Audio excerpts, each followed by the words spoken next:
हम आ गए हैं कृष्णन मेनन मार्ग। जी हाँ, कृष्णन मेनन मार्ग पर आ गए हैं और कृष्णा मेनन जो साहब थे यहाँ पर अटल बिहारी वाजपेयी की कोठी आपको दिख रही है बगल में। आज यहाँ पर अमित शाह रहते हैं। प्रसून जी, अमित शाह के घर से आप निकल रहे हैं, ये अमित शाह का घर है। बहुत मौके पर आए अटल बिहारी वाजपेयी जी से मिलने इस जगह पे जब वो बीमार, और आज अमित शाह यहाँ पर अगर हैं, इस रूप में मौजूद हैं। दरअसल इन बैरिकेड्स को देखिए और समझिए कि चाक चौबंद पहने में रहने की स्थिति में अगर देश का गृह मंत्री आ गया है तो इस देश के भीतर में प्रज्ञा ठाकुर जब यह कहती है कि अपनी चाकू तेज कर लीजिए, तो इसका मतलब है कि पूरा आपका सिस्टम क्या ढह कर गिर चुका है, जहां पे सुरक्षा कोई मायने नहीं रखती है। और यह खुले तौर पर ऐलान होता है जब आप गृह मंत्री को देखते हैं। और हम जो जिक्र आपसे खास तौर से करना चाह रहे थे, सबसे ज्यादा बजट कहीं अगर बढ़ा है तो वह होम मिनिस्ट्री का बढ़ा है, और उसके दायरे में आने वाला हर सुरक्षा तंत्र, वो दिल्ली पुलिस का दायरा हो, दिल्ली पुलिस का लगभग 100 करोड़ कम किया गया इस बार, लेकिन 3000 करोड़ रुपए इंफ्रास्ट्रक्चर पे अलग से क्रिएट कर दिया गया।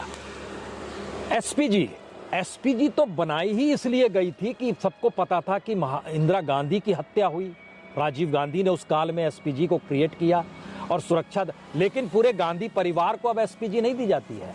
और एसपीजी का बजट जो है अकेले प्रधानमंत्री के लिए है लगभग 345 करोड़ रुपए।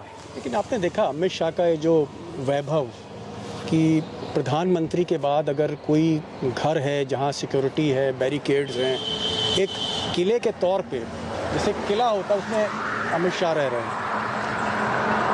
अमित शाह आज की तारीख में लोग कहते हैं कि मोदी के बाद अगर जितने भी फैसले होते हैं अमित शाह लेते हैं। आपको लगता है कि अमित शाह, देवेंद्र फडणवीस को, योगी आदित्यनाथ को, इन सबको पीछे करके 2025 के बाद अगर मोदी प्रधानमंत्री देश के रहते हैं, आरएसएस के 100 साल पूरे होते हैं, तो अगला प्रधानमंत्री अमित शाह होंगे या आपको डाउट है इन सब चीज़ों पर? नहीं, देखिए अमित शाह जो है वो राजदार है, और राजदार को कभी प्रमुख पद पर नहीं बैठाया जाता है। और राजदार जो होता है, बड़ी बात कह रहे हैं कि हमराज जो है वो राजा की कुर्सी पर नहीं बैठ सकता। वो राजा की कुर्सी पर नहीं बैठ सकता है, और अमित शाह उस कुर्सी पर नहीं बैठ सकते हैं।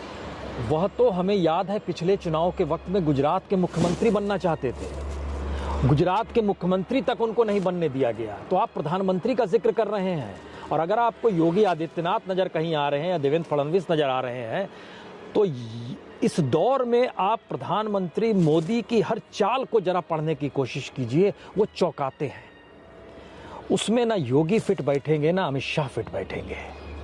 और देवेंद्र फडणवीस इसलिए नहीं फिट बैठेंगे क्योंकि जिस ओबीसी की लकीर को खुले तौर पर प्रधानमंत्री मोदी ने अपने छाती पर तमगे के साथ टांग लिया है, उसमें वो फिट बैठ ही नहीं सकता है कोई ब्राह्मण है। लेकिन लोग कह रहे हैं कि साहब योगी ने पूरी टीम बना रखी है, उसमें कई अधिकारी हैं, कई विधायक हैं, कई मंत्री हैं, और खासकर जो ठाकुर लॉबी को बिलोंग करते हैं। पूरा कैंपेन है यूपी में कि 24 के बाद, मोदी के बाद योगी। नहीं, आप कह सकते हैं, और हमें तो ये भी जानकारी है कि राजनाथ सिंह भी है अब योगी के पक्ष में चले गए हैं। हालांकि दोनों देखिए राजपूत हैं, और बहुत शालीनता के साथ एक राजपूत को लेकर आया गया जो उत्तराखंड के थे और जो हिंदू महासभा से जुड़े थे, जो आरएसएस से भी नहीं जुड़े थे। आरएसएस ने उन्हें बैक किया। ये सारी परिस्थितियां बतलाती है कि इस दौर में मोदी अब सचेत है, और इस भ्रम में ना रहिए बिल्कुल कि आरएसएस की कोई विचारधारा मोदी की सत्ता को प्रभावित कर सकती है। ध्यान दीजिए, अगर सावरकर का जिक्र क्यों हो रहा है, सावरकरवाद को कभी भी एक्सेप्ट किया ही नहीं गया। गुरु गोलवलकर के दौर में देख लीजिए, या फिर आप देवरस के दौर में देख लीजिए, सावरकरवाद कहीं नहीं था। इस दौर में क्यों उठाया गया? क्योंकि आरएसएस के भीतर भी तो लकीरें खींचनी होंगी ना। अब हेडगेवार और गोलवलकर और देवरस नहीं, अब भागवत के दौर में सावरकर को उठाया गया जो हिंदू महासभा से थे। तो इसका मैसेज बहुत साफ है कि मोदी जिस सत्ता की रचना कर रहे हैं, उस सत्ता में 3 चीजें दीपक प्रमुख है, इसको लिख लीजिए।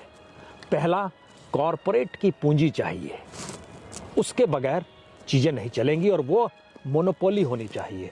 दूसरा, पूरा कॉन्स्टिट्यूशनल चेक एंड बैलेंस डामाडोल होके उसमें भी मोनोपोली चाहिए, वो पूरी की पूरी सत्ता एक दिशा में मोदी सत्ता के लिए अनुकूल हो जाए। और तीसरा, संयोग से जिसको लेकर हम आप जुड़े हैं, मीडिया को लेकर, इसकी भूमिका जनता के बीच जो है वह टेक्नोलॉजी के साथ है और उस टेक्नोलॉजी ने उस डेमोक्रेसी को हड़प लिया है। जी प्रसून, मैं आ रहा हूँ। एक चीज़ मैं दर्शकों को बताना चाहूँगा जिन्होंने अभी ट्यून किया हो यूट्यूब को, ये जो सड़क जहाँ पर हमें, ये कृष्णा मेनन मार्ग है। यहाँ पर कभी अटल बिहारी वाजपेयी जी रहा करते थे जब प्रधानमंत्री नहीं रहे वो, और यहीं पर वो दिवंगत हुए। यहीं से उसके बाद ये बंगला खाली रहा। आज इसी लेन पर आगे जाकर, जो अभी हमने आपको दिखाया था, अमित शाह रहते हैं। और प्रधानमंत्री मोदी के बाद सबसे बड़ा अगर कहीं आपको सिक्योरिटी दिखेगी, लाव लश्कर दिखेगा, तो वो इसी रोड पर दिखेगा। ये अमित शाह का बंगला है, यहीं पर हम लोग बातचीत कर रहे हैं। और यहीं से मेरा एक सवाल है, आपको लगता है कि अमित शाह आज की तारीख में कॉरपोरेट भी वही हैंडल करते हैं, अडानी ग्रुप भी वही हैंडल करते हैं, अंबानी भी, फंड्स भी, चुनाव की सारी बिसात वही बिछाते हैं, या कहीं ना कहीं तार जो है आखिर में जाके जो छोर है वो मोदी जी के पास है? एक पत्रकार के लिए बड़ा ज़रूरी होता है दीपक कि वह उस ग्राउंड ज़ीरो को पकड़ने की कोशिश करे कि किसी की सत्ता चलती कहाँ से है। अमित शाह की सत्ता वडोदरा से चलती है। वडोदरा के किसी भी होटल में चले जाइए, इलेक्शन के पीरियड में खास तौर से, हो सकता है कि आपको वहाँ पर सिर्फ नोट गिनने की मशीन ही हर होटल में दिखाई दे। मैसेज ये है कि भारत की राजनीति को प्रभावित करने के लिए खुद को मजबूत करने की जगह दूसरे पॉलिटिकल पार्टी को कैसे कमजोर किया जाए, इस दिशा में हमारी सीबीआई लगी, हमारी ईडी लगा, हमारा आईटी सेक्टर लगा, हमारे कॉरपोरेट की पॉलिटिकल फंडिंग लगी। और हमने एक सिस्टम ऐसा डेवलप कर लिया जिस सिस्टम में सिर्फ बीजेपी पनप सकती है, बाकी कोई दूसरी पॉलिटिकल पार्टी या कोई दूसरा नेता नहीं पनप सकता है। इसीलिए हर वक्त ये रहा, जब जनसंघ थी तब भी रहता था कि वाजपेयी के खिलाफ बगावत तो नहीं हो जाएगी। उस दौर के नेता भी ये सोचते थे। मौजूदा वक्त में किसी में इतनी ताकत नहीं है, क्योंकि जो पूरी पूंजी है, जो बीजेपी हेडक्वार्टर है, और देश भर में अलग अलग जगहों पर जिले दर जिले जो दफ्तर खोले जा रहे हैं, उस पर कब्जा किसका है? उसी पर किसी कब्जा राज्य के किसी भी नेता का नहीं है, किसी प्रदेश अध्यक्ष का नहीं है। वो सारी चीजें सेंट्रलाइज कर दी गई, तो बगावत होगी कहां से और आवाज उठेगी कहां से? तो राजनाथ चूचपाड़ कैसे कर पाएंगे? एक चीज़ और, एक सवाल यहाँ पर और, जो बहुत ही मतलब मुझे सोचता हूँ मैं कि कहीं ना कहीं जय शाह, जिस तरह से जय शाह बीसीसीआई के जनरल सेक्रेटरी बने, मोदी जी परिवारवाद का बड़ा विरोध कर, मोदी जी ने पंकज सिंह का विरोध किया, राजनाथ सिंह के बेटे का। मोदी ने और लोगों के भी भाई भतीजों का विरोध किया, टिकट काटे, उनका नहीं, या तो राजनाथ रहेंगे मंत्री या फिर पंकज सिंह रहेंगे। लेकिन जय शाह को एक तरह से आशीर्वाद दिया गया। आज पूरा का पूरा क्रिकेट जय शाह चला रहे हैं, जो वर्ल्ड की रिचेस्ट बॉडी है। आपको लगता है कि अमित शाह ने मोदी जी से सहमति लेके ही जय शाह को जनरल सेक्रेटरी की जो कुर्सी है वहाँ बैठाया होगा, या कहीं ना कहीं? नहीं, राजदार और जब सहयोग आज का नहीं, उस दौर का है जिस दौर में गुजरात की सत्ता जो थी कटघरे में खड़ी थी, देश के प्रधानमंत्री राजधर्म का पाठ पढ़ा रहे थे, उस दौर से कोई साथ रहा होगा तो सहमति तो होती है। लेकिन एक चीज़, जब आप क्रिकेट का जिक्र करते हैं ना, तो फिर वहाँ पर इस बात को समझने की कोशिश कीजिए, भारत में क्रिकेट एक खेल नहीं है, ये धर्म से भी बढ़कर हो गया है और इस रिलीजियस मूड में रहता है कि जो इसके साथ जुड़ गया। इसीलिए आप खुद जानते होंगे अनुराग ठाकुर के भाई कहाँ से चले कहाँ पहुँच गए, खुद अनुराग ठाकुर कहाँ से चले। हमें लगता है बहुत दूर मत जाइए, गहलोत के बेटे कैसे पहुँच गए। गहलोत और प्रधानमंत्री मोदी की मित्रता की वजह क्या है, और गांधी परिवार के भीतर इसको लेकर बेचैनी क्यों है, सचिन पायलट क्यों आक्रोश में रहता है, और गुलाम नबी आज़ाद वहाँ से निकलते हैं, वो क्या समझ पा रहे हैं। इसका मतलब है कि across the party line Modi सत्ता ने एक ऐसे सिस्टम को डेवलप किया है जिस सिस्टम के दायरे में ही सत्ता है। जी, मैं सवाल ये कर रहा था कि अगर आप जय शाह को हिंदुस्तान का सबसे पैसे वाला एक स्पोर्ट्स बॉडी है उसके हाथ में दे देते हो, तो ये परिवारवाद नहीं है क्या, जो मोदी की डेफिनेशन है? नहीं, हमें लगता है कि नरेंद्र मोदी ने परिवार, आपके जहन में करप्शन आता है, हम कहते हैं करप्शन को आपने सिस्टम में तब्दील कर दिया। आपके जहन में परिवारवाद आता है, हम कहते हैं परिवार से भी एक बड़ा दायरा हमने खींच दिया, उस दायरे में सारे लोग हमारे परिवार के सदस्य की तरह रहेंगे और सत्ता उन्हीं के पास रहेगी। ये परिवारवाद से आगे की स्थिति है दीपक, क्योंकि इस दायरे का मतलब है कि आपको रूल ऑफ लॉ जो हम लोग कहते हैं, कानून का राज कहीं होना चाहिए, उसके आपको हरी झंडी और रेड कारपेट आपको हर जगह मिलेगी। पूंजी कितनी तेजी से बढ़ गई, कोई जांच करने वाला नहीं। सवाल सिर्फ परिवार का नहीं है, यहाँ पर इस देश का सवाल है। और इस देश के भीतर में जो सिस्टम बनाया गया है सत्ता के जरिए, उस सत्ता को परिभाषित करने के लिए दो ही शख्स हैं, मोदी और अमित शाह। अब इसमें आप अमित शाह के बेटे को सिर्फ परिवार का हिस्सा मत मानिए। ये भी आप मान सकते हैं कि कल नहीं, पता नहीं वो कल किस बॉडी में हो, आप ये देख नहीं पा रहे हो किस बॉडी में हो। अडानी की एंट्री यूं ही नहीं हुई। अडानी का कल परसों एक इंटरव्यू आया, सामने नरेंद्र सिंह तोमर साहब का घर है। नरेंद्र सिंह तोमर बड़े खास मोदी जी के हुआ करते थे, लेकिन जब से किसान आंदोलन में नरेंद्र सिंह तोमर गड़बड़ाए, उनके पास 4-4 मंत्रालय थे, कई मंत्रालय छीन के गिरिराज सिंह को दे दिए गए, नरेंद्र तोमर के पर कतरे गए। कभी वो शिवराज सिंह चौहान को रिप्लेस कर रहे थे, फिर ज्योतिरादित्य सिंधिया जो है वो मध्य प्रदेश से एक और दावेदार आए, जो आज की तारीख में सिविल एविएशन मिनिस्टर हैं। नरेंद्र सिंह तोमर राजदार, हमसफर, हमराज, मोदी जी बड़ी बातें मानते थे। किसान आंदोलन में ऐसा गड़बड़ाया कि मोदी जी ने तो जैसे उनका बस चलता तो चौथा मंत्रालय भी छीन लेते। नहीं, हम चूंकि इनको और नज़दीक से जानते हैं, नरेंद्र सिंह तोमर की एंट्री इस रूप में हुई कि वह एक कड़क मिजाज के साथ बोलने वाला शख्स है, जो उनको मध्य प्रदेश के नेताओं ने इनपुट दिया प्रधानमंत्री मोदी को। लेकिन जब किसान आंदोलन इस देश पर हावी हो गया, तब प्रधानमंत्री मोदी को लगा कि नरेंद्र सिंह तोमर को आगे करके अपने आप को पीछे किया जा सकता है, जिसमें वो असफल हो गए। और नरेंद्र सिंह तोमर हर बैठक के बाद कहीं ना कहीं 7 RCR जो अब लोग कल्याण मार्ग है उस दिशा में उंगली दिखा देते थे, और कहना पड़ा प्रधानमंत्री को कोई भी मुझसे आकर मिल सकता है, कोई भी फोन कर सकता है। उसी दिन इनकी गद्दी हिल गई थी, क्योंकि यह अपने आप को किसान बताते थे, फेल हो गए। एक अंदरूनी बात और आपको बताएं, जो कॉरपोरेट के हाथ में किसानी को सौंपने का जिक्र था, जो सबसे करीब थे, अडानीज का जिक्र जो होता है, अडानी ने प्रधानमंत्री मोदी को कहा, आप किसान आंदोलन में जो बड़े किसान हैं और छोटे और सीमांत किसान हैं उनको अलग करके देख रहे और बोल रहे हैं ये आंदोलन बड़े किसानों का चल रहा है, तो आपकी बीजेपी क्या कर रही है, वो छोटे और सीमांत किसान को सामने क्यों नहीं ले आ पाई। और आपको जानकर हैरत होगी, अंदरूनी तौर पर आरएसएस ने इसका प्रयास किया और 192 पार्लियामेंट्रीज जो बीजेपी के हैं, उन्होंने कहा हम जिस कॉन्स्टिट्यूंसी से आते हैं वो किसानों की कॉन्स्टिट्यूंसी है और वहाँ छोटा सीमांत और बड़ा किसान नहीं होता है, सब एक दूसरे से जुड़े हुए हैं। ये बात मोदी समझ गए और फिर माफी मांग ली। ये है खेल। चलिए आगे चलते हैं। और इधर मेरे आप राइट हैंड की तरफ देख सकते हैं कि राष्ट्रपति भवन है और एक आदिवासी महिला को पहली बार पंडित जी बनाया गया। प्रसून जी, पहली बार एक आदिवासी महिला को राष्ट्रपति बनाया गया और बहुत से वादे किए गए, लेकिन हमने देखा कि कहीं ना कहीं इस पूरी गफलत में, इस पूरे कन्फ्यूजन में मुर्मू सिर्फ एक मोहरा बन गई है। राष्ट्रपति सिर्फ एक नाम मात्र की। आदिवासियों के लिए अगर इस सरकार को कुछ करना होता तो शायद इतना उत्पीड़न हेमंत सोरेन का नाम होता।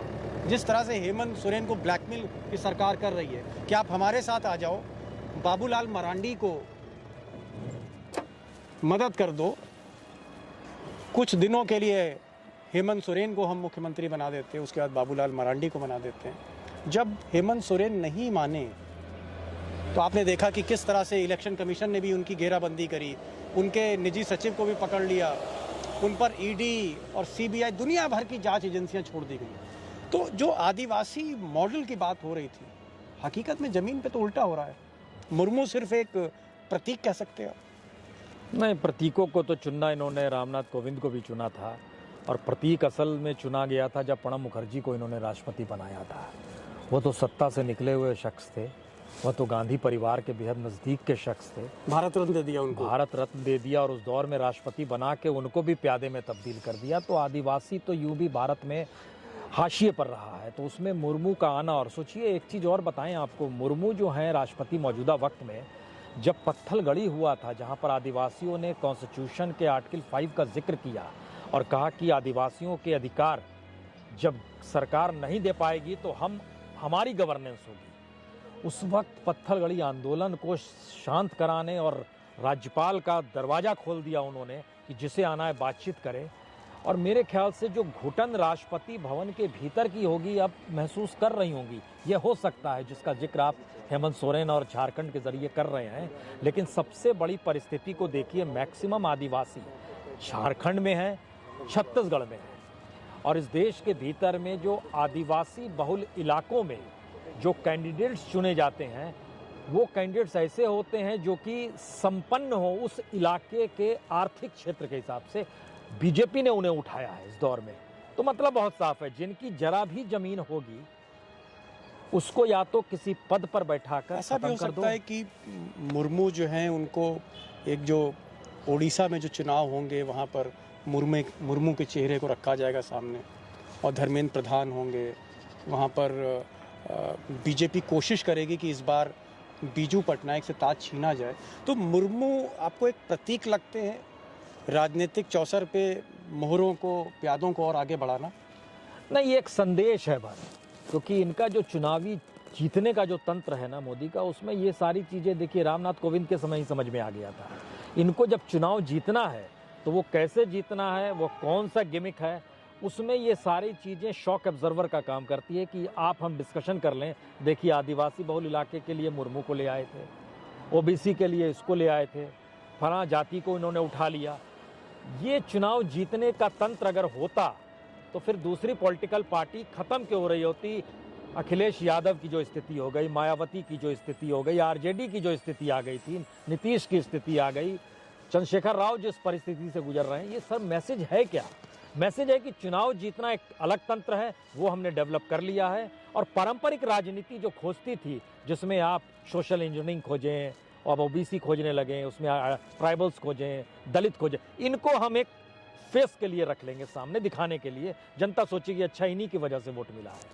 यही शॉक ऑब्जर्वर होता है कि आपको समाज में शॉक ना आने दे। और जनता का हमने वोट नहीं भी दिया तो भी वोट कैसे मिल गया, गुजरात में यही तो बहस हो रही है। इतने वोट 27 बरस के बाद भी 150 सीट असंभव है, इतने मुद्दे सब खारिज हो गए। तो बताया गया नहीं, मोदी जी वहां लगभग लगातार 18 दिन उन्होंने गुजारे हैं। मुर्मू का तो जिक्र हो गया है। मुझे लगता है कि सामने 3 मूर्ति भवन है, नेहरू जी का आवास जो रहा, प्रधानमंत्री नेहरू जहाँ रहते थे, और नेहरू का जिक्र हो रहा है, तो मुझे लगा कि भारत जोड़ो यात्रा का भी जिक्र हो जाए, बिल्कुल, राहुल गांधी का भी जिक्र हो जाए, टी शर्ट का भी जिक्र हो जाए। बिल्कुल। हालांकि आज भी सर्दी बहुत ज़्यादा है, बजाय धूप निकली है लेकिन सर्दी है, और मुझे भी जैकेट पहनी है। पंडित जी तो, प्रसून जी तो पूरा मफलर पहन के आए हैं, कोट भी पहन रखा है। ऐसे में टी शर्ट चल रही है आज की तारीख में, कोहरे के बीच में टी शर्ट। आपको क्या लगता है कि सियासत के कोहरे को ये टी शर्ट चीर पाएगी?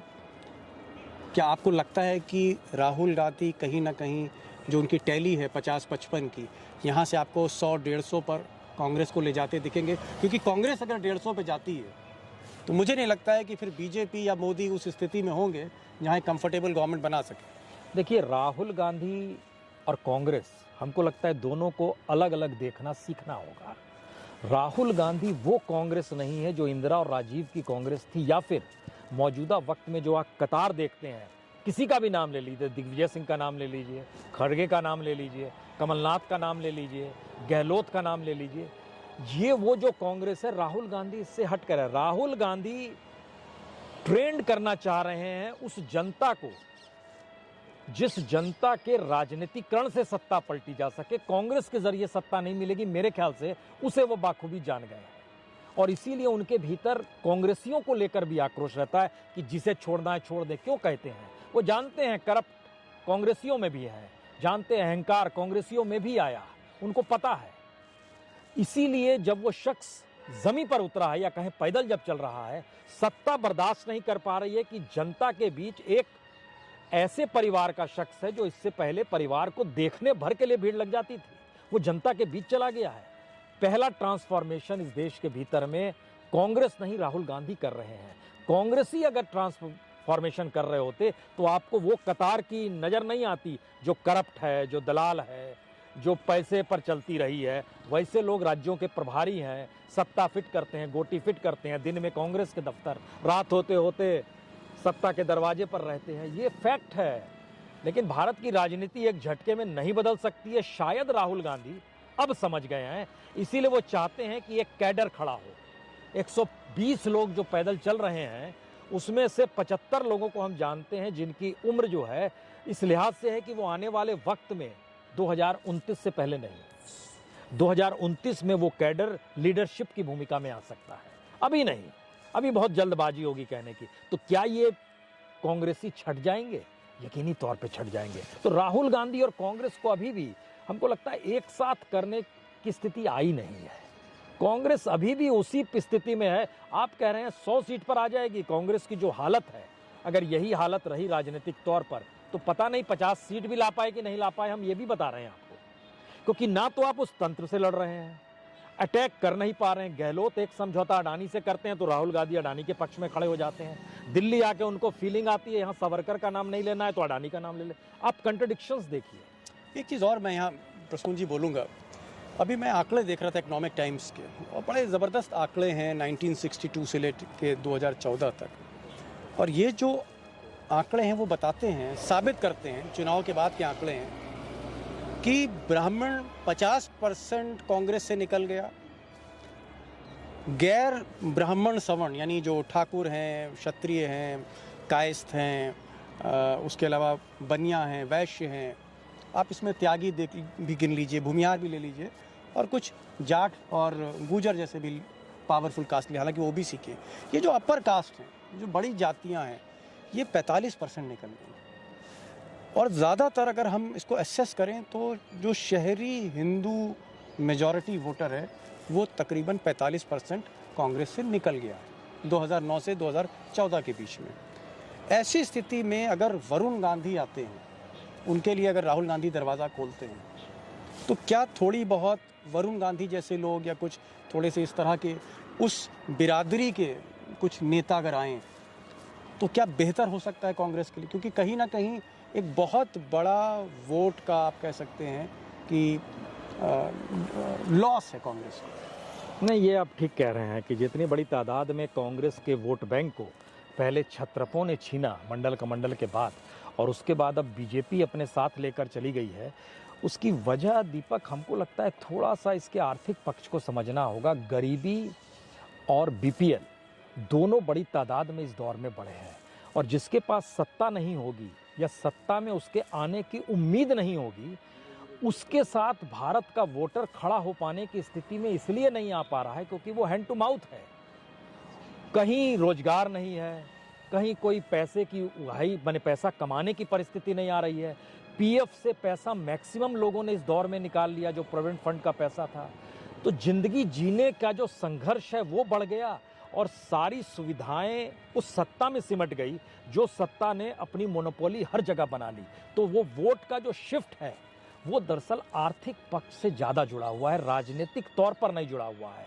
अगर ये सोचते हैं कि ये कट्टर हिंदूवाद है, मुसलमानों को इन्होंने हाशिए पर ढकेल दिया, दलितों की पिटाई करते हुए नजर आती है ये सत्ता, संकीर्ण लोगों को सत्ता की सहूलियत मिल जाती है, इसको काउंटर करेंगे, हमें लगता है इसके समानांतर आपके सामने सपने होने चाहिए, जो सपने किसी पॉलिटिकल पार्टी में नहीं है कि भारत है तो कैसा है और कैसा बनाएंगे। आपके पास कोई आइडिया ही नहीं है। तो वोट का जो शिफ्ट होना है वो हम लोग जातियों के साथ एनालिसिस इसलिए करते हैं कि नेताओं की पहचान जाति के आधार पर होती है भारत के भीतर में। तो वही तरीका बच गया है एकमात्र। लेकिन क्या आप ये कह सकते हैं कि कौन सा यादव मोदी के पक्ष में सारे यादव को वोट ले आएगा, कौन सा जाटव सारे वोट ले आएगा? असंभव है।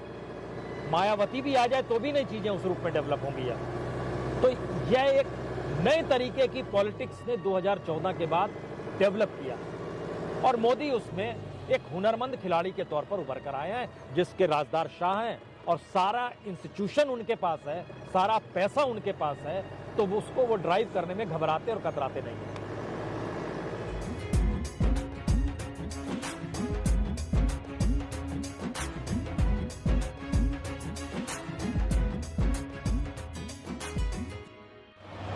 और बात होते होते मोदी पर और अमित शाह पर और उनकी कैबिनेट पर, सरकार पर, बात होते होते नेहरू जी पर आ गई और इत्तेफाक से प्रसून जी ने कहा कि हम नेहरू जी का जो बंगला था पुराना 3 मूर्ति, वहीं से गुजर रहे हैं। पीछे जो है हमारे 3 मूर्ति है। आज की तारीख में एक म्यूज़ियम है ये, और प्रधानमंत्री मोदी यहाँ पर पीएम का म्यूज़ियम बना रहे हैं। मतलब नेहरू के बंगले में अपनी तस्वीर, अपनी जीवनी लिखाने का जुगाड़ जो है मोदी जी ने कर लिया है, वहाँ भी कब्जा कर लिया है। लेकिन नेहरू की, प्रसून जी, जब याद मुझे आती है, मैं देखता हूँ अक्सर आईटी सेल जो बीजेपी का है, कभी नेहरू जी सिगार पी रहे हैं, कभी कोई ब्रिटिश औरत है उसके साथ बैठे हुए हैं, कभी उनके बारे में कहा जा रहा है कि चीन को सरेंडर कर दिया, कभी कहा जा रहा है कि साहब ये ऐसा आदमी था जिसने देश को ही ख़त्म कर दिया, जिसने देश को खड़ा ही नहीं किया। और जिक्र करते करते हम भूल जाते हैं कि आईआईटी किसने दिए, एम्स किसने दिए, आईएम किसने दिए, वो इंफ्रास्ट्रक्चर किसने दिया, वो सब हम भूल जाते हैं। नेहरू को जिस तरह से बीजेपी ने, नेहरू को जिस तरह से आरएसएस ने, इनके थिंक टैंक्स ने, या यूं कह दूं एकदम क्रूड भाषा में कह दूं कि जो बीजेपी के महा ट्रोलर हैं अमित मालविया ने, उन्होंने जिस तरह से नेहरू को परिभाषित किया है, आपको क्या लगता है कि दुनिया जब देखती होगी वो हम पर हंसती होगी क्या? पता नहीं हंसती है, रोती है। सवाल दीपक सबसे बड़ा ये है, भारत की आज़ादी और चीन का रेवोल्यूशन दोनों एक वक्त ही हुआ। वहाँ पर माओ थे, यहाँ पर नेहरू थे। वहाँ पर जो पूरा रेवोल्यूशन था वो किसानों का संघर्ष था। भारत के भीतर की आज़ादी थी वो अंग्रेज की इकोनॉमी से निकली हुई परिस्थितियों के साथ। भारत ने मिक्स्ड इकोनॉमी अपनाई। और अगर आप 1947 के वक्त में चले जाइए और जरा कल्पना कीजिए एक क्षण के लिए, एक क्षण के लिए आप जरा इसकी कल्पना कीजिए कि अगर 1947 में कोई मोदी सरीखा शख्स भारत का प्रधानमंत्री होता तो इस देश का क्या होता। उस समय जो बड़ी तादाद में पाकिस्तान से लोग आ रहे थे, यहां से पाकिस्तान जा रहे थे। दिल्ली में कितने नगर हैं ऐसे, अलग अलग नाम हैं जहां पर लोगों को बसाया गया। एक मंत्री की नियुक्ति कर दी गई, एक से काम नहीं चला तो 3 को बैठा दिया गया। उसके बाद ध्यान दीजिए, बड़ी बड़ी इंडस्ट्री, चाहे वो एचईसी रांची में खुला हो, चाहे भाखड़ा नंगल डैम बना हो। और जो आप आईआईटी का जिक्र कर रहे हैं, इंस्टीट्यूशंस का जिक्र कर रहे हैं, पैसा नहीं था दिल्ली में एम्स खोलने के लिए। न्यूजीलैंड से पैसा मंगाया गया और उसमें जो उस वक्त के हेल्थ मिनिस्टर थी, वो रानी, हम नाम बोल रहे हैं उस समय, न्यूजीलैंड से पैसा आया और उसको लेकर टारगेट किया गया कि 18 महीने के भीतर खड़ा करना है इसको, और खड़ा कर दिया गया एम्स को। इस देश के भीतर में कोई ब्यूरोक्रेसी का ढांचा नहीं था। जो आप बीडीओ नाम सुनते हैं ना आज की तारीख में, बीडीओ और एसडीओ, वह नेहरू ने खड़ा किया था इस देश के भीतर में। अब आप सोचिए एक क्षण के लिए, जो बड़ा हाइपोथेटिकल है, लेकिन मोदी की सत्ता होती तो आरएसएस होती, आरएसएस होती तो गुरु गोलवलकर होते, गुरु गोलवलकर होते तो इस देश में हिंदुत्व की विचारधारा की सोच निकलती। और इन सारी सोचों के बीच में आज की तारीख में क्या इस देश में सेना खड़ी हो पाती? वो नेहरू जो शांति प्रिय थे, जिन्होंने कहा था बजट के भाषण में, हम चाहते हैं कि बजट का हिस्सा इस देश के इंफ्रास्ट्रक्चर पे खर्च हो, सेना पे खर्च नहीं हो, उस दिशा में जाते थे। लेकिन चीन के हमले के बाद स्थितियां इस देश की बदलने लगी और फिर लाल बहादुर शास्त्री ने दिखला भी दिया कि भारत के जवानों में कितनी ताकत है। लेकिन एक क्षण के लिए आप पूरा ट्रांसफॉर्म कर जाइए कि मोदी की सत्ता है, आरएसएस की सत्ता है, इस देश का क्या हो गया होता? क्या ये देश उस दौर में पाकिस्तान जिस तरह से बन रहा था, धर्म के नाम पर क्रिएट हो रहा था? आज ये जिक्र क्यों करते हैं कि जो मुस्लिम है वो पाकिस्तान चले जाएं? आज इस बात का जिक्र क्यों करते हैं हिंदू राष्ट्र होना चाहिए? उस दौर में क्यों नहीं सोच रहे थे? और अगर सोच रहे थे वो तो हिंदू महासभा सोच रही थी, जिन्ना सोच रहे थे, सावरकर और जिन्ना कह रहे थे। अगर इस परिस्थिति में आइएगा तो भारत का वो पूरा बेसिक इंफ्रास्ट्रक्चर जिस पे आज मोदी राज कर रहे हैं, और सिर्फ नाम बदलने से काम नहीं चलेगा कि 7 RCR का नाम आपने 7 लोक कल्याण मार्ग कर दिया, इससे लोक कल्याण नहीं होता है। आपको इस देश के लोगों को गवर्नेंस में कैसे शामिल करना है, इसके लिए जो अलग अलग इंस्टीट्यूशंस क्रिएट किए, वैज्ञानिकों को खड़ा किया गया, यूजीसी सरीके इंस्टीट्यूशन को बनाया गया, यूनिवर्सिटीज़ को कैसे काम करना है। क्या बीजेपी के शासन काल में किसी भी राज्य में 1-2 साल नहीं, 15-15, 20-20 साल, और गुजरात में 27 साल की सत्ता रही। एक इंस्टीट्यूशन का नाम दुनिया बता दे, देश बता दे, गुजरात के लोग बता दें कि हाँ इन्होंने ये खड़ा किया। वर्ल्ड क्लास जो हो। एक चीज़ और यहाँ पर मैं देखता हूँ, नेहरू की जब मैं एल्बम देखता हूँ, उनकी तस्वीरें पुरानी देखता हूँ, तो कभी देखता हूँ कि नेहरू जी भाखड़ा नंगल डैम के कंस्ट्रक्शन साइट पर हैं, कभी मैं देखता हूँ कि कोई रेलवे स्टेशन बन रहा है पुराना, नेहरू जी वहाँ खड़े हुए हैं, कभी कोई बड़ा IIM बन रहा है तो नेहरू जी वहाँ खड़े। नेहरू जी ज़्यादातर बहुत सी उनकी तस्वीरें हैं जहाँ वो कंस्ट्रक्शन की साइट पर होते थे, इंजीनियर उनके साथ है, आर्किटेक्ट डिज़ाइनर उनके साथ हैं, वो खड़े हुए हैं और देश का कोई ना कोई एक बड़ी इमारत जो है वो तामीर हो रही है। लेकिन मोदी जी को हमने किसी कंस्ट्रक्शन साइट पर नहीं देखा। कुछ दिन के लिए जब वो एक रात वो सेंट्रल विस्टा प्रोजेक्ट पर जरूर गए थे, लेकिन किसी बड़ी कंस्ट्रक्शन साइट पर मैंने मोदी जी की कोई तस्वीर अब तक नहीं देखी। कोई डैम, कोई बड़ा इंफ्रास्ट्रक्चर, कोई बड़ा प्रोजेक्ट, लेकिन जहाँ चुनाव होते हैं वहाँ मोदी जी मिल जाते हैं। तो क्या मोदी की राजनीति सिर्फ चुनाव की राजनीति है? मोदी जी को आपने अयोध्या में नहीं देखा क्या? आपने बनारस में नहीं देखा क्या? उज्जैन में नहीं देखा क्या? केदारनाथ में नहीं देखा क्या? चुनाव ही नहीं, मैं इंफ्रास्ट्रक्चर की बात कर रहा था। अब चुनाव इंफ्रास्ट्रक्चर की लगता है। उस दौर में देश को गढ़ना था, देश को बनाना था। इस दौर में राजनीतिक सत्ता के लिए राजनीतिक तौर पर इस देश को बांटना है। हम यही तो आपसे कह रहे हैं कि किस तरीके से सामाजिक और सांस्कृतिक मूल्यों को खत्म कर देश में सत्ता पाने की राजनीति को खड़ा किया जा रहा है। और 2024 शायद वो आखिरी इमारत होगी जिसके बाद आप कल्पना नहीं कर पाएंगे कि वाकई इस देश में किसी मुद्दे पर बहस होनी भी चाहिए या नहीं होनी चाहिए। हम एक ऐसी जगह आकर खड़े हो गए हैं, इनके लिए बेसिक इंफ्रास्ट्रक्चर धर्म के आधार पर राजनीति को साधना है। और लोहिया कहा करते थे, राजनीति से बड़ा धर्म नहीं और धर्म से बड़ी राजनीति होती नहीं है। इस आधार पर इन्होंने चलना शुरू किया।